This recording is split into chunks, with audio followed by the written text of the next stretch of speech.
Sa safe nga temperature, depende sa kinahanglan sang klase sang pagkaon. Maggamit sang safe nga tubig, kag raw materials.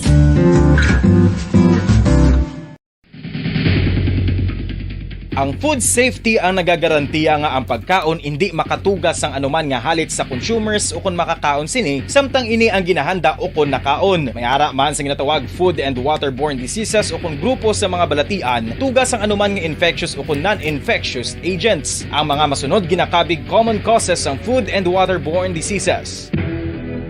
Unsafe nga ginahalinan sa ginainom nga tubig, improper disposal of human waste, unhygienic practices, unsafe food handling and preparation practices. Isa ka bala sa may hinuptanan nga ido, mangin responsable nga dog owner. Bilang nagapanag-iyas ang ido, siguraduhon nga ang mga ini ang regular nga nabakunahan batok sa rabies. Ipaidalom ini sa mandatory registration. Siguraduhon nga hindi ini manginlayaw o kon magsigilagaw o kon libot sa mga kalye o kon sa anuman nga mga public places. Imo man responsibilidad nga mapag-groom ang mga ini, matagaan sa bastante nga pagkaon kag shelter. Responsibilidad mo bilang pet owner nga gastuhan ang anuman nga gastuhon medikal sa tion nga makakagat ang imo ido. Rabies is preventable. Mangin responsable nga dog o kon pet owner.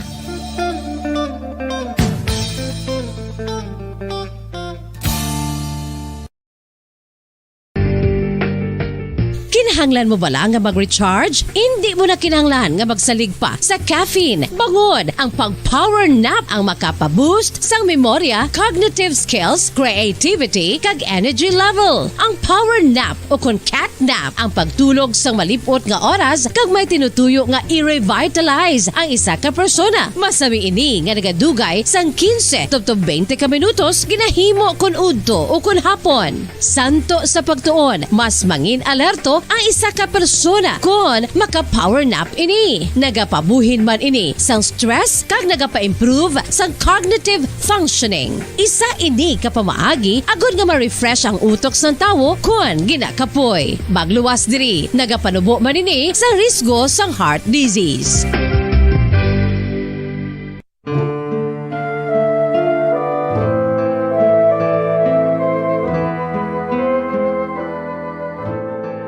Pangamuyo para sa 2022 elections. Sa ngalan sang Amay, sang Anak, kag sang Espiritu Santo. Amen. O Diyos nga amon Amay, sa amon paghandom para sa maabot nga 2022 elections, nagasalig kami sa imo saad nga ipadala mo sa amon ang mga lideres nga nagatuman sang imo mga sugo kag may kinaugali nga nasanto sa imo tagipusoon kag espiritu. Ginoong Jesus, hatagi sang inspirasyon ang tanan nga nagahandom nga magpungko sa pwesto, agud sila mangin leader kag alagad nga magabutang sang kaayuhan sang kadaman, ilabi na ang mga kubos, mga maluya kag mga ginapigos, labaw sang sa ila personal nga interes. Tagdumala nga alagad nga nagahandom sa matudtod nga pag-alagad kag indi nga sila ang pag-aalagaran. Tagdumala nga alagad nga may integridad kag kaluoy para sa tanan. Ubalaan nga Espiritu Santo, sanagi ang amon mga huna-huna kag kasing-kasing, agud amon makita sang maathag ang mga kinahanglanon sang amon katawhan, ang mga promesa sang mga kandidato, kag ang ila ikasarang sa pagtuman sini tanan. Nga kami magpili sang husto nga lider, nga matuod nga magadumala kag mag-alagad, lider nga nagatuman sang imo sugo kag may kinaugali nga nasanto sa imo tagipusoon kag espiritu, lider nga magahiusa kag magagiya sa amon sa pagpatigayon sang kayuhan sang tanan kag para sa imo bug-os nga kahimayaan. Amay, Anak, kag Espiritu Santo, ikaw ang Diyos sang kabuhi kag paghigugma. Ang Ginoo sang tanan nga panahon, mag-upod ka unta sa amon sa siningtion nga nagahanda kami para sa palabuton nga eleksyon. Amen. Sa ngalan sang Amay, sang Anak, kag sang Espiritu Santo. Amen.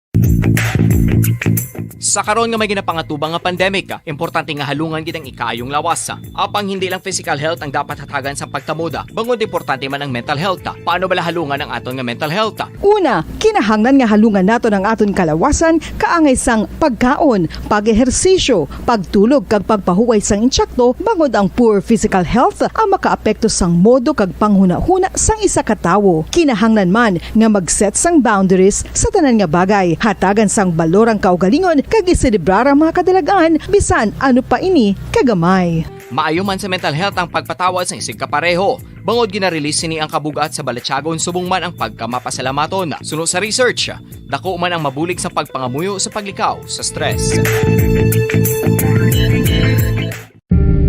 Tips agud malikawan ng insomnia.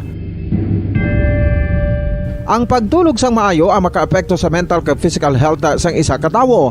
Apang kung kaisa hindi maligar nga nagaka-eksperyensya sa ginatawag nga insomnia, gani ari ang matip sa gud malikawan ini kag mas makatulog sang maayo mga kabombo.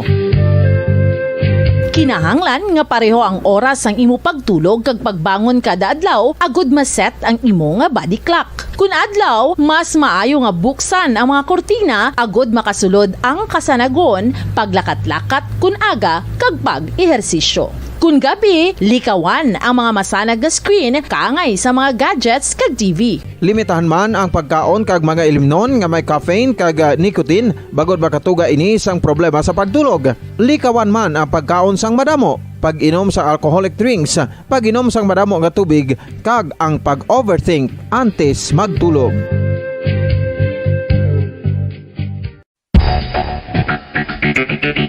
Ang husto nga paggamit sang earphones 5 dekada nang nagtataguyod ng katotohanan. 5 dekada nang nagtatanggol sa mga mamamayan. Patuloy na nagsasaliksik at mabilis maghatid ng mga balitang siksik at malaman. Patuloy na nangunguna sa mga issue, drama, promo at serbisyo publiko. Ito ang Bombo Radyo Bacolod, ang pambansang radyo ng Pilipinas. Fast Paradyo Bombo! Oras sa Bombo Radio Philippine Standard Time, 2 minutos ang nakaligad sa takna alas 6 sa aga. Bombo Radyo Bacolod. Number 1! Fast Paradyo Bombo! Pilipinas, maayong aga! Welcome sa Bombo News and Views Morning Edition isang DYWB Bombo Radio Bacolod. Adlaw sang Martes, Pebrero 1, 2022 sa Chinese New Year. Kong He Fa Choi! Sa mga nagapanguna nga balita, una kita sa balita lokal Chinese New Year, magapabilin nga special non-working holiday sa Bacolod City, Bacalao Jet Festival liwat nga patigayunon nga wala sa aktibidad suno sa alkalde. Governor Bong Lacson nagpagawas ng executive order nga nagalawig sa Alert Level 3 sa Negros Occidental tubto Pebrero 15, tuig 2022. Bago nga travel requirements para sa mga Bacolod noon nagikan sa Manila ay implementar subong nga adlaw. Vice Mayor Aspirant Attorney Cesar Distrito, ginangkat ang administrasyon kag law enforcement units ng syudad nga manginpata sa pagpanguka sa mga campaign materials. Presyo sang broiler o condensed chicken dako ang nangin pagsaka. 5 ka mga persona sa Murcia arestado bangod sa pagpatigayon sa ilegal nga bulang. Mayor Isko Moreno ginpakigbahin ang 10-point bilis kilos economic agenda. Sa mga nagapanguna nga balita, National Commissioner Wena Guanzon nagpanindugan nga wala sang rason si Commissioner Amy Ferolino nga madugayan sa pagdesisyon sa disqualification case ni Presidential Aspirant Ferdinand Bongbong Marcos Jr. Marcos Carpio Tandem magpatigayon sa proclamation rally sa Philippine Arena sa Bukawi, Bulacan sa Pebrero 8. House Blue Ribbon Committee ginekomendar ang pagpasaka sang reklamo nga estafa batok sa mga opisyal sang Pharmally Pharmaceutical Corporation may kangtanan sa procurement sa medical supplies para sa COVID-19. Sa mga nagapanguna nga balita international, Ukraine representative to United Nations ginpahayag nga hindi magpapiyali ang Ukraine sa maskin ano nga pagpamahog sang Russia sa pungsod. Representative sang Russia sa UN ginakusahan ang mga Western diplomats nga amo ang nagaduso sang Ukrainian war. Balita sa negosyo, pagsaka sa presyo sang produktong petrolyo ginimplementar subong adlaw. adlaw. Balita sa inampang Chot Reyes, liwat nga mangin coach sang Gilas Pilipinas kalungan sa pagpanaog nita Baldwin. Balita sa entertainment, tensyong di nagsaka sa NBI kahapon, gilian man yung pagwa matapos nagbayad sang piyansa. Sa balitang espesyal, parish bell sa Italia, ginreklamo bangod nagkapahuni sang chimes masobra 200 ka beses sa isa ka adlaw. Oras sa Bombo Radio Philippine Standard Time, 5 minutos nang nakaligad sa takna ng sa aga nga mo nga pag-abi-abi sa inyo. Di man ka mga bahin sang syudad sang Bacolod, probinsya sa Negros Occidental nga nakatutok na nagapamati diri sa DYWB Bombo Radio Bacolod 630 kHz sa lilisuan sang inyo mga radyo kag subong man sa mga nagapamati kag nagatanaw worldwide paagi sa Facebook Live, sa Facebook fan page kag YouTube channel sang Bombo Radio Bacolod. Kagkaron sa mga detalye na sang mga balita kaupod sang inyo mga tagbalita. Bombo Franz, Andrew Burgos. Kag Bombo Mary Divine Grace Moreno Coelho sa mga detalye na sa mga nagapanguna nga balita lokal, magapabilin nga special non-working holiday sa syudad sang Bacolod ang Pebrero 1 kung sa rin ginaselebrar ang Bacalaureate Festival kadungan sang Chinese New Year. Aminado si Bacolod City Mayor Evilio Bing Leonardia nga malapit sa tagipuson sa ang Bacalaureate bangod iya ini personal nga ideya nga magumpisa sa 2020 o kon sang 2006 ang aktibidad ang nagmandilalagon ko sa rin bukas ang naghugpong ang mga nagkalain-lain nga organisasyon sa Bacolod Chinese Community. Payag pasini nga ang selebrasyon sa Bacalaureate Festival ang halos kaangay na sa pagselebrar sang Mascara Festival. Apang subong nga tuig, liwat nga patigayon ng Bacalaureate Festival nga wala sang aktibidad. Nagtawag na lang ang mga Filipino-Chinese communities ang organizer nga nagbutang sang mga imahe sang tigre sa Bacolod City Government Center bilang panumdum sang Chinese New Year. Gindumduman sang alkalde nga sadto nagakapuno ang Government Center sa tion sang Bacalaureate. Ilabi na sa gabi kung sa rin may fireworks display. Nagaplano ba kung tani si Leonardia nga magbutang sang kalingawan sa atubang sa Bacolod Government Center apang nagbago ang pinsa sini sa kahangawa nga magdugok na naman ang mga tao sa lugar. Panindugan sini nga bisan wala sang selebrasyon, ang labi nga importante ang mga yara ang espiritu sang selebrasyon. Dugang pa sang alkalde nga okasyon ang lima naman katuig nga ginhimo sang gobyerno bilang opisyal nga special non-working holiday. Tawagan po nila ang mga organizers, butangan lang nila semblance. So that's why may tigre yung nila, ibutang nila sa NCC para nga dito makabatyag bantaw wala nga Chinese New Year. Sa una nga nagaginutok, magpuno ng NCC, mag-fireworks ta sa subong. Ang importante nga the spirit is there. Si Bacolod City Government o kon si Bacolod City Mayor Evilio Bing Leonardia. Kahapon sang hapon gipagawa na sang gobernador sa Negros Occidental ang executive order kon iyo nga nagapalawig sang alert level 3 status sa probinsya Umalin Pebrero 1 tubtob 15 sini nga tuig. Manduduman nga sa nakaligad nga iyo nagarequire pa sa negative RT-PCR test result ang probinsya sa mga biyahero nga gikan sa mga alert level 3 nga lugar. Nga sa ginpagawa nga iyo number 32-03 series of 2022 sa to sa nakasugtan sa virtual meeting kaupod sa syudad sa Bacolod. Nakapayag nga mahimo nga makasulod ang mga interzonal kag intrazonal travel gamit ang rapid antigen testing kag hindi kinahanglan nga negatibo nga RT-PCR test. Sa piya ka bahin, ang Metro Manila ang ginpanaog na sa alert level 2. Nagapabiling gihapon nga requirement ang SPAS. Sa tiyo naman nga makitaan sa senyales ang posibilidad sa infection pag-abot sa airport. Ang probinsya magapatigayon sa rapid antigen testing nga pagasabton sa provincial government.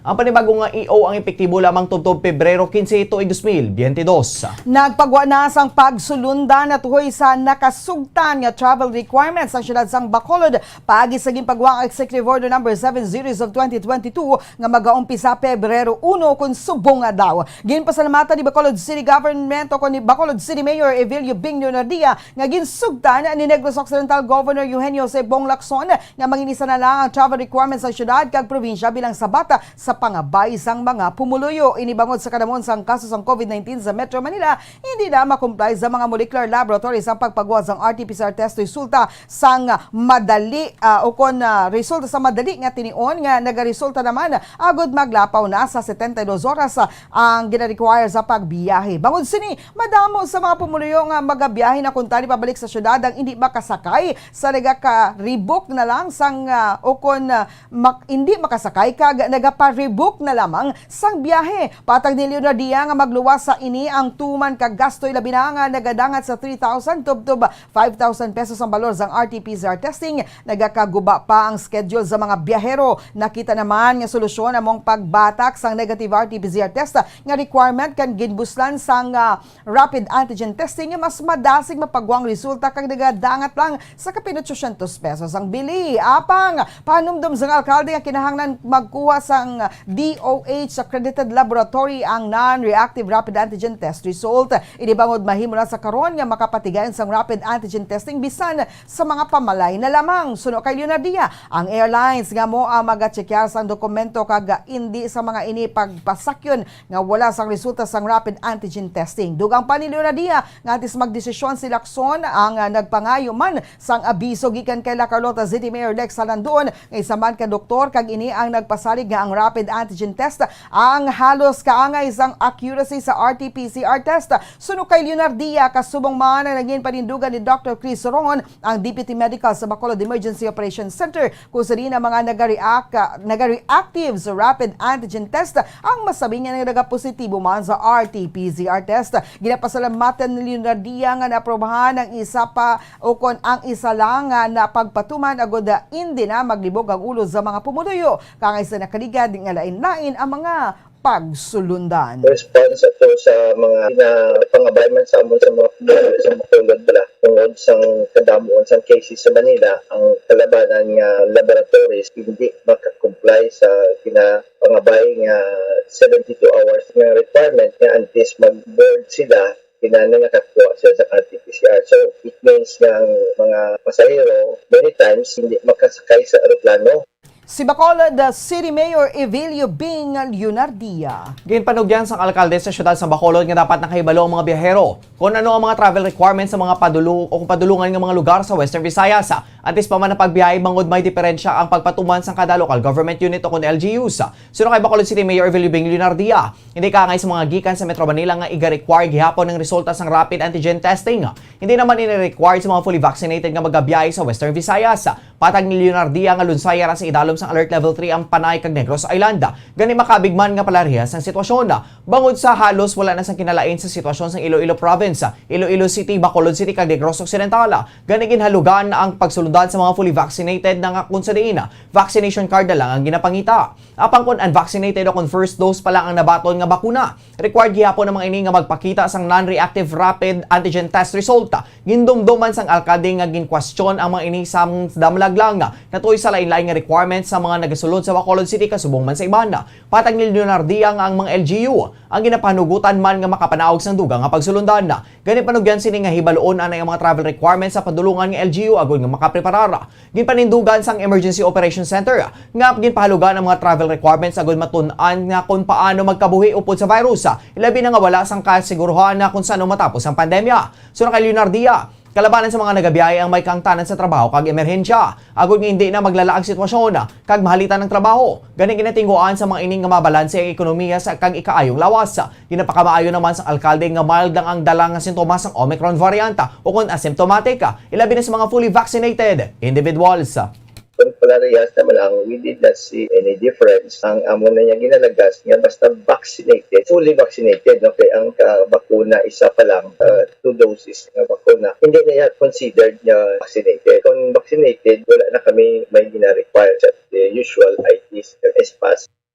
Sa liwat, nabatian si Bacolod City Mayor Evelio Bing Leonardia. Ginahangkat sang Vice Mayor aspirant sa syudad sang Bacolod ang administrasyon kag mga law enforcement unit nga mangin patas sa ginapanagan nga pagpangkakas sa mga campaign materials sang mga nagapapili. Suno kay Attorney Cesar Distrito, Vice Mayor aspirant sa Grupo Ascenso, nagakita na kung paano ginagamit ang poder sang yana sa administrasyon sa pamulitika. Ini matapos nga makapila na kabeses nga ning patigayon ang pagpangmalos sa mga tarpaulin sa mga politiko sa Task Force Disiplina ngalun sa iya sang kontrapartido. Ginadumduman sini nga ginumpisahan ni sang ginpamalos ang iyang campaign materials sa Bacolod City Plaza sa panindugan nga ini ang illegal apang ginakatingala sini nga wala ginahilabdan ang tarpaulin ni Vice Presidential Candidate Sara Duterte. Suno kay distrito, ginpalos lang ang tarpaulin ni Mayor Sara sang iya ini nga gintumod sang damlag lang.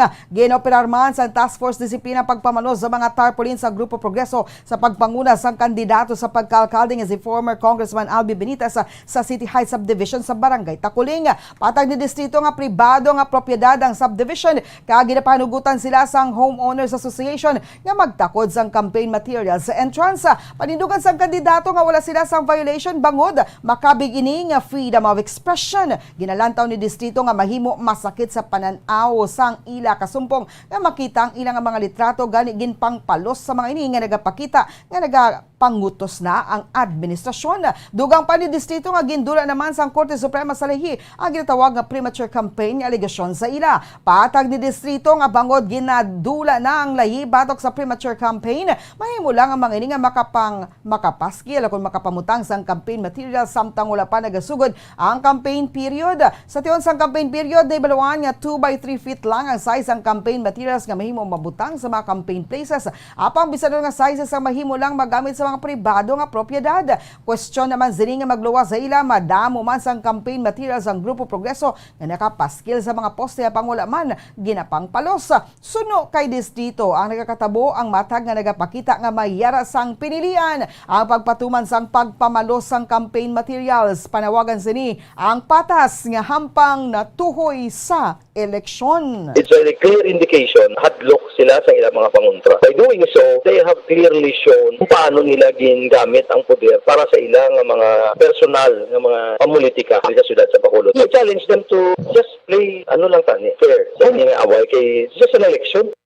Si Vice Mayor Aspirant sa Bacolod City, Attorney Cesar Distrito. Kinpahayag sa Provincial Veterinarian sa Negros Occidental nga magluwas sa pagtaas ang presyo sang harina. Kalamay kag tinapay, dako man ang pagsaka sa presyo sang broiler o condensed chicken. Sunod ay Dr. Renati Dicena, Head sa Negros Occidental Provincial Veterinary Office. Gamay lang ang pagsaka sa presyo sang karne sang baboy kag baka. Apang dako ang pagbahal sa presyo sa manok. Santo sa weekly monitoring, nagabarato man ang presyo kung madamo sa maihaw sa isa ka semana. Apang may mga lugar ilabi na sa sur nga bahin sa probinsya nga manubo ang supply gani nagasaka man ang presyo sang karne. Dugang pa nga nagaapekto sa presyo amo ang pagmahal sang soybeans.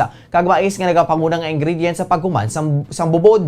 Ang pinakamataas nga presyo sang dressed chicken ang nagadangat sa 225 pesos. Gikan sa anay 130 pesos lang ang nga presyo. Nagamay man naman ang supply sang broiler bangod madamo sa mga natumbang nga broiler farms sa Sorgabayan sa Negros Occidental.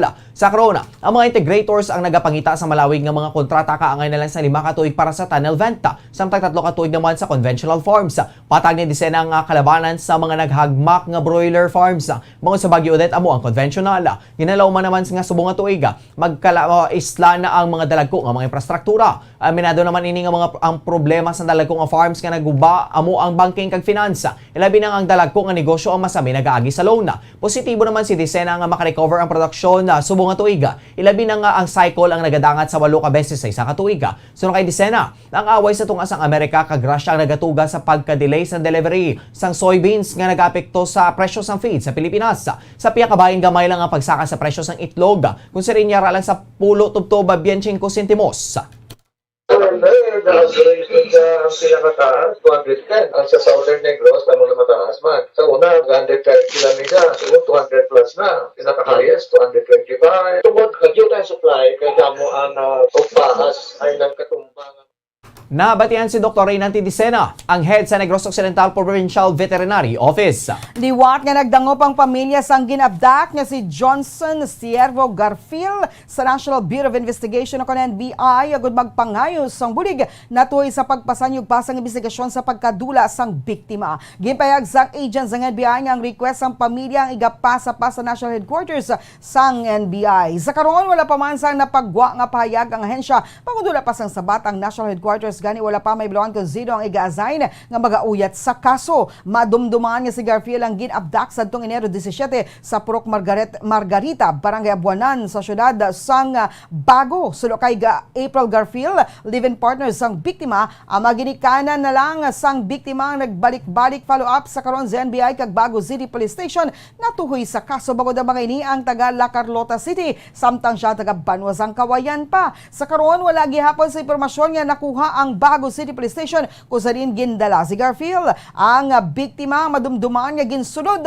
sa isa ka Toyota Avanza kag kabay man sa mga nagabdak ang tatlo ka mga nakamotorsiklo nga lunsay naka-helmet. Ginapangabay man sini nga kung tani may makontak sa iya nga nagapahibalo kung sa rin sa karon ang iya live-in partner kung ano ang kahimtangan sini. Payag man sini nga kung drug personality gid man si Garfield nga prisuhon na lang ini kag hindi nga paghimuon o kung paghimuan sang malain. Nakatarikod kami si mama yatong complainant. Wala man sila nagyanambal sa amon man. Sa subong wala. Yung kami updated sang kakatabo subong. Kasi police kami wala man di ka sa amon. Si mama na lang kami napakadso ko sa Bago kay maslapit ko sila sa akin. Di sa Kawayan mamong. Mamuna na nga minahulat-hulat ko nga makatext man. Sa subong wala man. Asa kami sa wala. Si April Garfield ang live-in partner sa ginabdak na si Johnson Siervo Garfield. Dako pang isa ka Bacolod doon matapos pagpangawan sa isa ka ginakonstruct kabalay sa Barangay Zone 15, Syudad Santa Talisay, Negros Occidental. Ang suspitsadong gikilala kay Ronaldo Niango, 41 anyos residente sa Boulevard, Barangay 13, Syudad sa Bacolod. Sino kay Police Staff Master Sergeant Reginaldo Suelto, investigador sa Talisay City Police Station. Ang suspitsadong nagsulod sa isa ka subdivision kag ginsulod man sini ang ginahimong abalay. Ginpakamaayo ni Suelto nga natalupangdan at sang gwardiya. Sang subdivision ang suspitsado gani iya ini nga ginlaot. Sang matalupangdan ang kawatan nga nakita iniya, gilayon man siya nga nagtaklas kag naglumpat sa padera. Naibiluan nga may bitbit nga sako ang suspitsado apang wala na ini na recover. Sino kay Suelto, gilayon man nila nga gintawgan ang contractors sang ginahimuan nga balay kag nahibaluan nga dala sang isa ka box sang PHW electric wire nga nagabalor sang 8,000 pesos. Isa ka unit sang handrail nga nagabalor sang 2,500 pesos. Kag BMX nga bisikleta nga nagabalor sa 2,200 pesos. Ang suspitsadong nakaunong na sa karon sa Talisay City Police Station kag na-inquest na ang kaso nga theft kag trespassing kahapon sang aga. Panugyan ni Suelto nga importante nga magbutang sa mga CCTV cameras sa mga residential area, subdivision kag mga commercial establishment bangod dako ang mabulig sini sa tion sa mga investigasyon. Dugang pa sining nga bisan wala sang witness sa mga kangay nga pagpangawat, mahimo makilala kag madakop ang mga perpetrators kun may CCTV footage. May dala ni sa sako ginlaga sa aton nga gwardiya. Ang sako wala na na-recover. Tapos ang ginsudlan niya itong newly constructed nga balay, inform dayon sang gwardiya ang kontraktor. Pag-inventory sang kontraktor, na found out na dula ang isa ka box nga PHW nga wire. Nabatian ang pahayag ni Police Staff Master Sergeant Reginaldo Suelto, investigador sa Talisay City Police Station. Napasakanas ang kaso ang duha ka mga suspitsado sa bypass operation sa Bacolod City Police Office, City Drug Enforcement Unit sa Irorico Subdivision, Margarita Street, Barangay Mandalagan, Bacolod City. Tumigo sa gabi kung sali nakuha ng mga inisang 748,000 pesos nga balor sa suspected shabu. Sa Division Bombo Radyo Bacolod kay Police Lieutenant Joven Mogato, ang pinuno sang CDO Bacolod, ang mga suspetsado ang ginkilala kanay Michael Durumal alias Randy, 18 anyos, residente sang Purok Kagaykay, Barangay 2, Bacolod City, kag John Lloyd Colero alias Prince, 23 anyos. Nako sa paginakop sa mga suspitsado ang 17 ka mga heat sealed kag isa ka nata-tied transparent plastic sachet sa suspected shabu nga ginabanta nagabugat sang 110 gramos ka nagabalor sang 748,000 pesos. Na-recover man sa mga ini ang 500 peso bill nga buy bust money, 1 peso bill nga cash proceeds kag isa ka belt bag kag isa ka coin purse. Sunod kay Bugato, lun sa mga subject person ng duha ka Durumal, kag si Durumal ang anay drug surrendering sa Bacolod Police Station 2. Samtang si Gulero naman ang wala sang trabaho. Lun sa iba ng mga ining high value individual kada pasakaan na sang kaso. Sa karon, nakahunong ang mga ini sa Bacolod Police Station 6. Sila ma'am sa aton nga drug personalities daw ang isa ni si Michael Durumal daw pa siya ma'am. I think mga 2019 or 2020 daw nag-surrender siya sa Station 2. Nakatabto niya sa may police station para mag-surrender.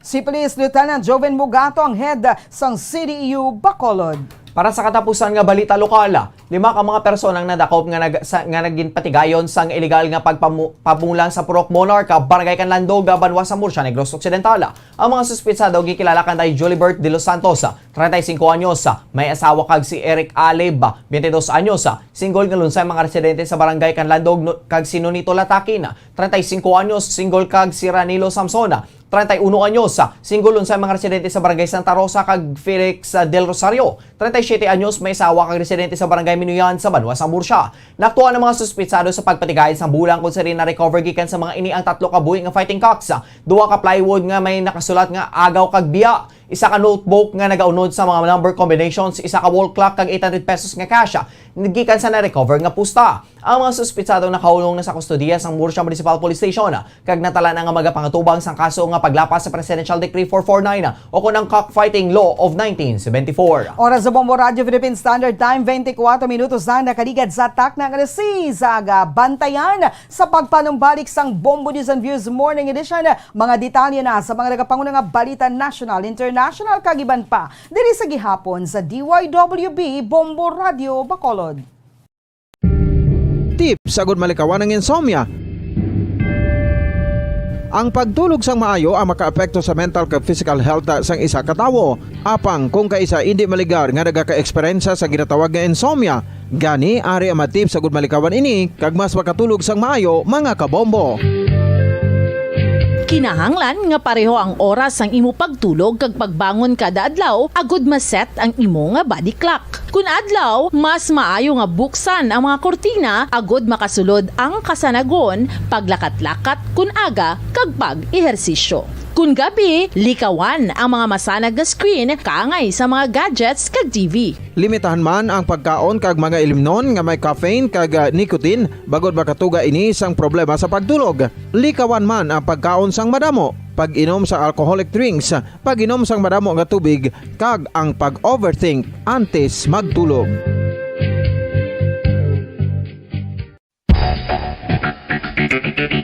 Ang husto nga paggamit sang earphones o kon headphones. Kalabanan sa karon, ilabi na sa mga pamatanon ang masaming nga nagagamit sang earphones o kon headphones sa tion sang nagausar sang gadgets. Apang, ano bala kalawig ang aton paggamit sang earphones kag headphones? Nakahibalo bala kamo mga kabombo nga ang tuman kalawig nga paggamit sini ang makatugas ang ear noise o kon acoustic trauma? May pila naman ka tips nga makabulig agud mahalungan naton ang aton dulunggan kag pamatinan. Dapat nga ipabilin nga yara lang sa 60% ang volume sang aton nga mga earphones o kon headphones. Likawan nga masobra sa 4 tub 5 ka oras ang tayuyon nga paggamit sang earphones o kon headphones. Magtala na sang 15 minutos nga break matapos ang 1 ka oras sagud nga makapahuway ang aton palamatinan. Masami nga tinluan ang earphones o kon headphones kag mas maayo nga gamiton ang 2 ka earpiece sang aton nga mga earphones.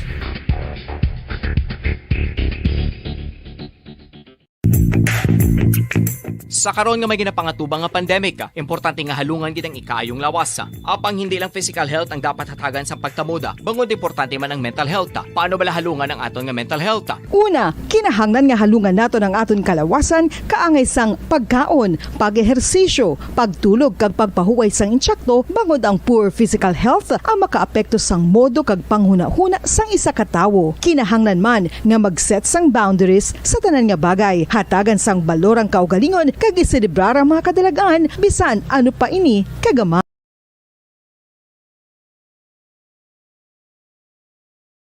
Oras sa Bombo Radio Philippine Standard Time, 27 minutos na ang nakaligad sa tak ng Saga. Padayon ka mga nagapamati, nagatanaw diri sa DYWB Bombo Radio Bacolod. Ini ang Bombo News and Views Morning Edition. Sa gihapon, kaupod ninyo. Bombo Franz, Andrew Burgos. Kag Bombo Mary Divine Grace Moreno Coelho. Sa dugang pa nga mga balita, ginpresentar ni Aksyon Demokratiko Presidential Candidate kag Manila Mayor Isko Moreno Dumagos Agosto sang Lunes ang napulo ka mga pillars sa sang kilos economic o kon bilis kilos economic agenda nga nangin guiding principles sang iya administrasyon agud nga ma-accelerate ang human kag economic growth kung siya ang maelekta bilang presidente. Ini ang ginalakipan sang housing, education, labor and employment, health, tourism kag creative infrastructure, digital information and industry 4.0, agriculture, good governance kag smart governance. Sa idalam sa presidency ni Isko Moreno, ang national government magapartiniser sang 1.3% nagikan sa gross domestic product o kon GDP sa housing kada tuig agud magtukod sa 1 ka milyon nga disaster resilient housing units sa sunod sang 6 ka tuig para sa 4.5 million nga mga wala puloy-an kung sa diin 3 million ang yara sa Metro Manila. Sabayan sa edukasyon pagasiraduhon sang bilis kilos agenda ang mangin competent o kon pagasiguraduhon sang bilis kilos agenda nga mangin competent, capable kag handa para sa digital transformation sa manufacturing, production kag related nga industriya kag value creation processes nga kilalaman bilang Industry 4.0. Sa idalom sang economic agenda ni Moreno, ang gobyerno mangin major driver sa paghimo sang maayong nga mga trabaho kag oportunidad pagi sa paghatag sang nagkalain-lain nga intervention sa kag suporta sa micro, small kag medium enterprises nga ginalakipan sang mayor nga mga negosyo sa pungsod. Oras sa Bombo Radio Philippine Standard Time, 29 minutos na nakaligad sa tak na nga sa Izaga. Saylo kita sa mga detalye na sa mga nagapanguna nga balita nasyonal. Nagpanindugan si Commission on Elections o Conflict Commissioner Rowena Guanzon nga wala sang rason para kay Commissioner Amy Ferolino nga magdugay sa pagdesisyon sa mga petisyon bato kay anay Senator Ferdinand Bongbong Marcos Jr. Inanggin pahayag ni Guanzon bilang sabat sa statement ni Ferolino nga ang pagpagwasang disqualification resolution ang hindi delayed kag dapat tuntaton ni Guanzon ang pagkondisyon sa utok sa mga publiko nga nagakatabo nga irregularidad. Suno kay Guanzon sarang sini nga mabasa ang exhibit sa sulod sang hindi maglapaw sa 1 ka oras panumdum ini o kon panumduman ini sa sulod sang 24 oras kag maghimo sang desisyon pagkasunod nga adlaw. Sunod sa iya ang ebidensya nagaunod lamang sang kapin 15 ka mga pahina para sa tagsa ka mga respondent kag petitioners. Una na gipahayag ni Ferolino nga wala ini sang dapat i-eksplikar bangod wala ini naga-submit sa pronouncement nga may delay sa pagpagwa sang ponensya sa kaso ni Marcos. Sunod diri bilang kaupod niya kag senior iya ginarespeto ang separate opinion ni Guanzon kag apisar nga supported dinio kung defeated, hindi rin makahatag sa iya sang benepisyo. Nagahinyo manining nga unta to na ang pagkondisyon sa panguna-una sa mga tao nga mayara sang delay bangod daga panindugan ini nga wala. Magapatigayon sa proclamation rally para sa 2022 election si Anay Senator Ferdinand Bongbong Marcos Jr. kag Davao City Mayor Sara Duterte Carpio sa Philippine Arena sa Bukawi, Bulacan. Ining ginpahayag ni Atty. Vic Rodriguez tagpamaaba ni Marcos kag ginpahayag nga dapat mag-secure sang ticket ang mga supporters sagud makapartisipar sa event sa Pebrero 8, ang labing unang adlaw sang official campaign period. Suno kay Rodriguez bilang compliance sa IATF kon Interagency Task Force kag COMELEC Commission on Elections mangin isa ini ka-ticketed nga event agud masunod ang social distancing. Hindi pa sa karon sigurado kung iga-endorso sang iglesia ni Cristo si Marcos kag Duterte Carpio bilang presidente kag vice presidente. Bangod ang influential religious group ang nagapanagiya sa Philippine Arena nga ang pinakadako nga indoor coliseum sang pungsod. Sa 2016 elections, ginendorso sang religious group si Anay Davao City Mayor Rodrigo Duterte para sa pagka-presidente kag Marcos para sa vice presidente. Si Duterte nagdaog sa pagka-pinuno samtang si Marcos ang nagapagduwa sa vice presidential race.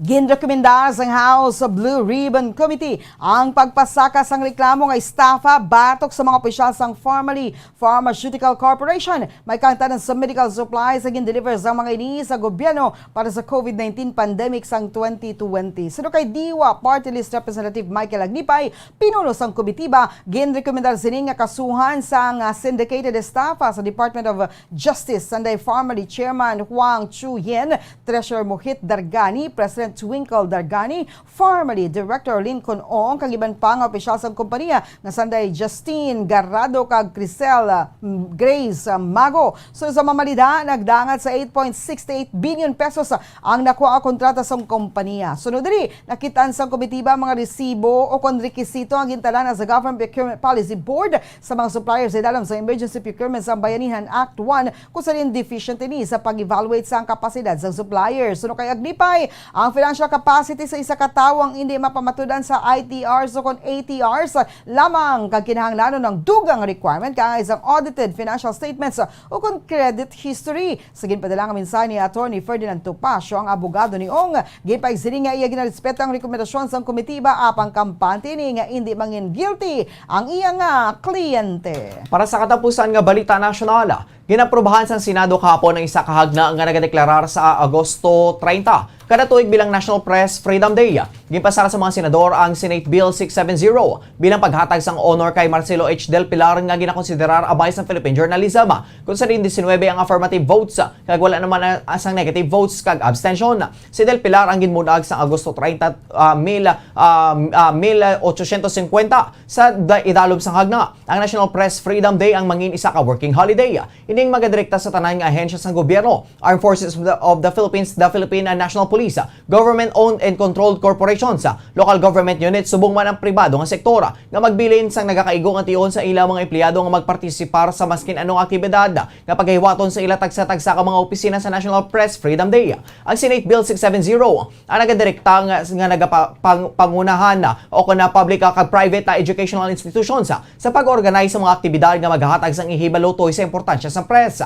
Ilang nga mga kinamatarong social responsibilities lakip ng impormasyon toy sa pagdula sang tanan nga sahay isang pagpamahog sa mga journalist. Oras sa Bombo Radio Philippine Standard Time, 34 minutos na nakaligad sa atak ng alas 6 aga. Sailo kita sa mga detalye na sa mga nagapanguna nga balita international. Ginpayag sang representante sang Ukraine sa United Nations Security Council nga hindi magpapiyad ang Ukraine sa bisan ano nga pagpamahog sa pungsod kag ginpayag nga nagakaguba ang ila economic financial stability rason kun nga nagaka-frustrate ang publiko. So kay Ukraine Ambassador Sergey Kislistya hindi matabo kag dapat panumdumon sang Kremlin nga handa sila nga depensahan ang ila kaugalingon. Gindugang man sini nga ila ginasuportahan ang kinahanglanon nga ipabilin nga bukas ang diplomatic channel sa Russia. Sunod kon mayara sa pamangkot ang Russia para sa Ukraine, mas maay nga sila ang magakitaay kag magistoryahanay hindi kay dalon ang tropa sa border sang Ukraine kag i-intimidate ang mga residente. We are well aware of Russia's history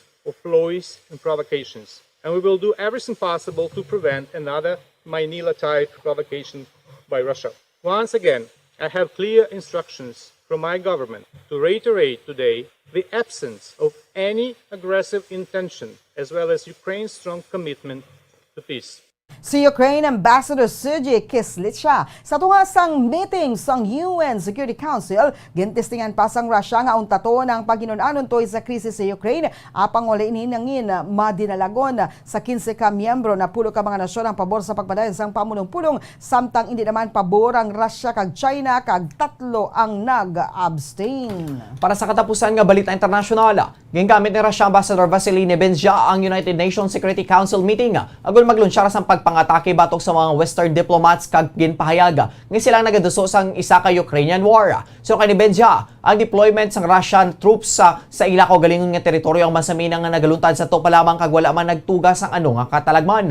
Patay nga nagapanginwala ang Russia ag kag nagapanindugan nga wala inisang plano nga i-invade ang Ukraine. Apisar sang paghamtang sinisang masobra 125,000 troops sa Ukraine border kag ginpabilin ini diriya. So kay Nebenzia, ang pagistorya pa lamang tuhoy sa pagpamahog sang giyera ang provocative nga ngatikang. Sunod diriya, daw kaangay nga ginpanawagan nila nga ini ang matabo kag ginahulat nila ini nga magluntad agud mangin matuod ang ila ginahambala. Gidugman sang Russian ambassador nga ini apisar nga makapila ka beses na sila nga ginagapanginwala sa mga aligasyon kag wala sang pagpamahog sa ginaligar nga plano nga invasion sa Ukraine nagikan sa maskin sino nga Russian politician o kon public figure humalin sadto. Наши западные коллеги говорят о необходимости деэскалации. Но прежде всего сами нагнетают напряженность риторику и провоцируют эскалацию. Разговоры о грядущей войне сами по себе провоцируют. Вы как будто призываете к этому, хотите и ждете, когда это произойдет. Как будто вы хотите сделать реальностью вашу волю. Это несмотря на то, что мы постоянно опровергаем эти обвинения. Nabati na pahayag ni Russian Ambassador Vasily Nebenzia paagi sa interpreter. Para sa aton nga balita sa negosyo, epektibo subong adlaw ang isa na naman kahugnat sang oil price hike nga nagmarka sa ikalimang asod-asod nga simana sa pagsaka sa presyo sa produktong petrolyo. Sa isang advisory, ginpahig sa Philippine Shell Petroleum Corporation nga magasaka sang 75 centavos ang presyo sa gasolina kag diesel, kag 45 centavos naman sa kerosene. Ang clean fuel kag Petrogas ang mag-implementar man sang kaangay sang pagbago magluwas lamang sa kerosene. Ining nag-take effect alas 6 ang aga sa tanan nga firms. Magluwas lamang sa clean fuel nga nag-a-adjust ang presyo kada alas 4:01 sang hapon sa kaangay nga adlaw. Sa latest nga data sang Department of Energy, ang year-to-date adjustments ang nagatindog sa total net increase ng 4 peso and 95 centavos sa kada litro ng gasolina, 7 pesos and 20 centavos sa kada litro ng diesel, kag 6 pesos and 75 centavos sa kada litro ng kerosene as of January 25, 2022. Para sa aton nga foreign exchange rate, ang isa ka US dollar may bilang 51 pesos and 27 centavos. Ang isa ka Hong Kong dollar may bilang 6 pesos and 58 centavos. Ang isa ka Singaporean dollar may bilang 37 pesos and 84 centavos. Ang isa ka Saudi Arabian Riyal may bilang 13 pesos and 66 centavos. Kag ang isa ka Euro may bilang 57 pesos and 15 centavos. Ang average nga presyo sa produktong petrolyo nagikan sa Shell, Caltex kag Petron stations. Ang unleaded nagabalor sa 62 pesos tubtob 63 pesos and 74 centavos. Ang premium nagabalor sa 63 pesos and 30 centavos tubtob 65 pesos and 95 centavos. Ang diesel nagabalor sa 52 pesos and 20 centavos tubtob 54 pesos and 64 centavos. Para sa aton nga balita sa hinampang, ginpilis ng samahang basketball ng Pilipinas o SBP si Chot Reyes agad nga magbulos kay Tab Baldwin matapos nagpanaog si American Kiwi tactician Tab Baldwin sa iyang responsibilidad para sa Gilas Pilipinas. Sunod sa basketball body, si Baldwin ang mag-focus na sa iyang responsibilidad sa Ateneo de Manila University men's basketball team nga ginpangunahan sini sa tatlo ka UAAP straight titles Somalin 2017 to 2019. Sunod sa statements ng SBP, ang nagapadayon nga delays tugas sa pandemic ang nagresulta sa pag-overlap sa schedules sa tungas ng UAAP season kag preparasyon para sa FIBA World Cup 2023 qualifiers. Bangod diri, nagpabutyag si Gilas head coach Tab Baldwin kay SBP Chairman Emeritus Mr. Manuel V. Pangilinan nga magapanaog ini sa iya duties. Samtang, hindi naman magbago si Reyes sa Gilas Pilipinas programa, bangod siyang architect sa likod ng liwan kapag kabuhi sa national sa FIBA Asia stage, kung saan nakakuha Gilas ang silver medal sa 2013 FIBA Asia Championship. Magluwas diri, gibuligan man sini ang national team nga makakuha sang medalya sa William Jones Cup. Sunod kay Pangilinan, si Chot ang pinakamayo nga choice nga magpamuno sa Gilas, bangod familiar rin sa programa. Ang Pilipinas kaupbod sang Japan kag Indonesia ang mag-co-host sa FIBA World Cup sa 2023. Oras sa Bombo Radio Philippine Standard Time, 40 minutos na nakaligad sa takna alas 6 sa aga. Kagkaroon sa ato naman nga balita sa entertainment. Nagsungka ang aktor nga si Enchong D sa National Bureau of Investigation o kanan BI kahapon Enero 31 matapos ginisyuhan sa arrest warrant may kangtanan sa isa ka cyber libel case.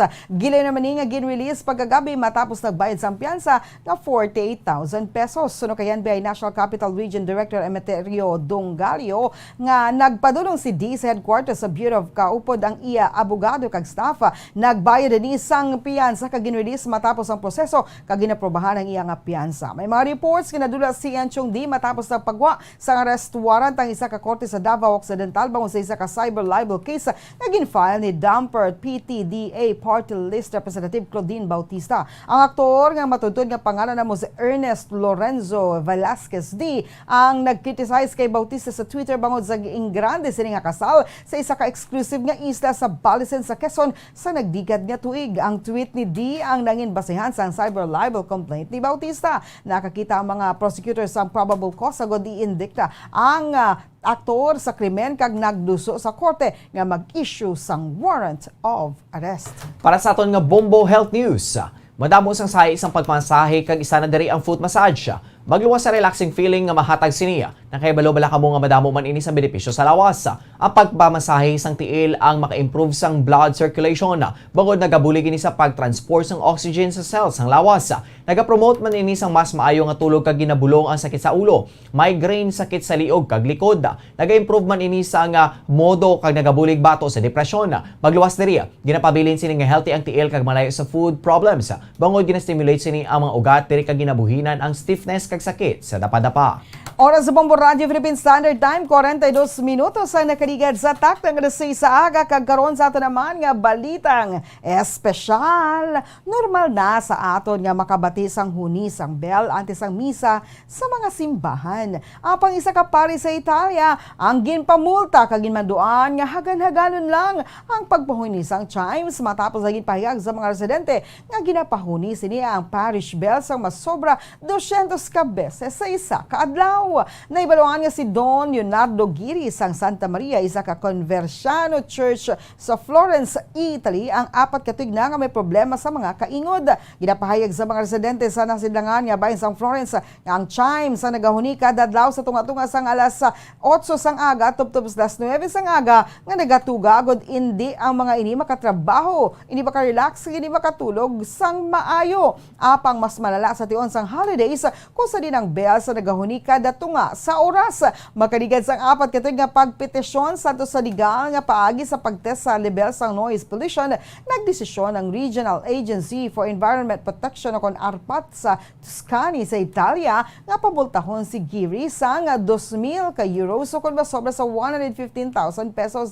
Ang pari ang mahimog gihapon nga makapahuni sang bells apang iniagod nga magpanawag para sa misa kag sa last service kada alas 6 ang gabi. Una naman nagatag sa komento ang pari bangod sa nagadako nga numero sang reklamo na nangod sa pagpahuli sang bell tower sa Tuscany. Si Cardinal Giuseppe Vittori, ang Archbishop sa Florence, ang nagpadala na sang direktiba sang 2014 sa iyang mga diocese nga kontrolon ang noise levels. Hinyo sini sa mga pari nga likawan ang paghangkat sa sense ang Christian devotion sa mga residente nga nagapuyo malapit sa mga bell towers. Oras sa Bombo Radio Philippine Standard Time, 44 minutos ang nakaligad sa takdang alas 6 aga. Kag sa ato naman nga lakat sang panahon. Ang northeast monsoon na nag-aapekto sa Luzon, ang Bicol region, kag ang mga probinsya sang Northern Samar, Eastern Samar, kag Samar ang maka-eksperyensya sa magalumon na kalangitan nga may pagulan tugas ang northeast monsoon. Ang Cagayan Valley, Aurora, kag Quezon ang maka-eksperyensya sa magalumon na kalangitan nga may pagulan tugas ang northeast monsoon. Ang Metro Manila, kag Nablin nga bahin sang Luzon ang maka-eksperyensya sa magalumon na kalangitan nga may pagulan tugas ang northeast monsoon. Ang Nablin nga bahin sang Pungsod na maka-eksperyensya sa magalumon na kalangitan nga may pagulan tugas ang localized thunderstorms. Ang Luzon kag ang Visayas sa maka-eksperyensya sang kasarangan tubtob makusog nga paguyop sang hangin sa naminhan na sidlangan. Ang Mindanao ang maka-eksperyensya sang mahinay tubtob kasarangan nga paguyop sang hangin sa naminhan na sidlangan. Ang Baybayin ang may mahinay tubtob kasarangan nga pagbalod. Samtang sa ato naman antad sang temperatura Metro Manila 24 to 32 degrees Celsius. 2% ang chances ang pagulan. Ang hangin ay makapasagon nga 0 kilometers per hour with clear and periodic clouds. Sa Vigan, 23 to 29 degrees Celsius ang antad sa temperatura. May 2% ka chance ng pagulan. Ang hangin may kabasgon ng 8 km per hour, clear skies. Sa Rojas City, sa Capiz, 25 to 29 degrees Celsius ang antad sang temperatura. 67% ang chance ang pagulan. Ang hangin ay may kabasgon ng 13 km kada oras, cloudy. Sa Cagayan de Oro, 23 to 32 degrees Celsius ang antad sa temperatura. May 2% ka chance ng pagulan. Ang hangin may kabasgon ng 3 km per hour, mostly cloudy. Kag diri sa syudad sa Bacolod, 24 to 32 degrees Celsius ang antad sang temperatura. 53% ang chance ang pagulan. Ang hangin ay may kasagon nga 11 km kada oras, mostly cloudy. Ang adlaw na butlak na 6:12. Sumugid lamang nga aga kag bagatulod na 5:52 karon sa Kasisidmon. Oras sa Bombo Radio Philippine Standard Time, 46 minutos na nakaligad sa tak na alas 6 sa aga. Inyo nabatian ang mga balita nga gindulong sa inyo sang Bombo News Team sang DYWB Bombo Radio Bacolod sa subong adlaw sang Martes, Pebrero 1, tuig 2022. Ini ang Bombo News and Views Morning Edition. Kagami ang inyo nangintag balita. Bombo Franz, Andrew Burgos. Kag Bombo Mary Divine Grace Moreno Coelho. Happy New Year kun Kong Hefa Choi sa aton sining nga mga utod nga mga Chinese, Filipinos diri nga nagapamati kag nagatanaw mga kabombo. Para sa pambansang radyo ng Pilipinas, consistent overall number 1 sa Bacolod, Basta Radio Bombo! Kaag sa ato nga Bombo News Analysis, agin padala sa isa ka maukod nga tagpalamati sa Bombo Radio Bacolod, inang ginbasa ni Bombo Daniel Lecciones, kag niya may tigulo, bunga sang pamulitika. Gusto ko man kuntani nga pabulag-bulagan ang aton karon nga kaimtangan apang mabutang man sa katalagman ang mangin buwas damlag sa mga kabataan. Ang nagligad nga tuig aton man gid nga nalampuasan apang sa karon kita naman ang magapangatubang sang panibag-o nga sahi sang dilubyo nga kun kaysa ginapasapayan sang gobyerno. Sa liwat nga nagasaka naman ang kaso nanungod sa wala na gin-istrikto sunuman kuno sa mando sang gobyerno kag sa diktaman sa mga dalagko nga naganegosyo. Masanag pa sa adlaw ang ila ginahimo nga kita ginahimo nila nga daw tando-tando. Masunod kita sa ila sala nga mando para lang nga sila makalikom sang pundo. Ekonomiya kuno ang nangin apektado tungod sa paghina sang pila ka negosyo. Madamo man ang nawad-an sang trabaho pero paano matapos ang aton nga pagsakripisyo? Ini ang bunga sang pagpamulitika. Gusto lang nila ang makapamintaha sa sitwasyon nga makatag sang pabor sa ila apang ang mga tawo wala na nila pag-ulikda. Ang ini pangunahuna ay pananaawan ng ipadala ni Jeffrey Pilayo sa Libertad Extension, Bacolod City. Sa mga tagpalamati isang Bombo Radyo Bacolod, pwede man kamo magpadala sang inyo panghuna-huna kag pananawan sa Bombo News and Views Morning Edition. Care of DYWB Bombo Radyo Bacolod, CBS Development Corporation Building, Lacson Street, Mandilagan, Bacolod City. O kung pinaagi man sa email address sang Bombo Radyo Bacolod, bombo_bacolod@bomboradyo.info.